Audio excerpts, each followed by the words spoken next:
So if you're looking to buy this desk, this is the box it will come in. It is really big. And here are all the pieces. Just note that the pieces will come with these numbers on there.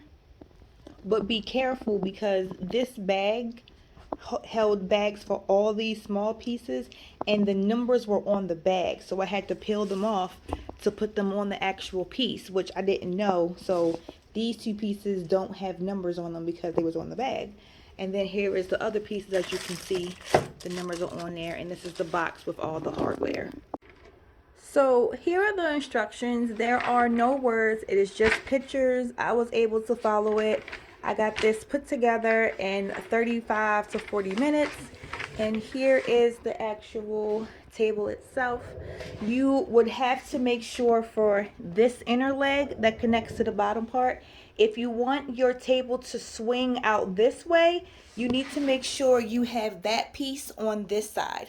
If you want the table to swing out that way, you need to make sure this piece is on that side. You can pretty much manipulate these two parts here to make sure that your table swings out. So I wanted mine to swing out this way.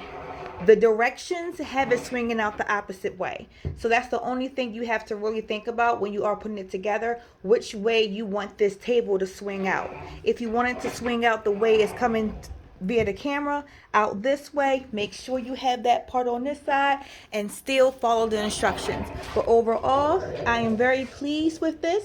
It allows me to have space to do my lives, and the wheels are only on the pull-out part. Other than that, it's stationary feet, but you can move them around if you have a smooth surface. If you have carpet, you have a little bit of an issue, but I like it.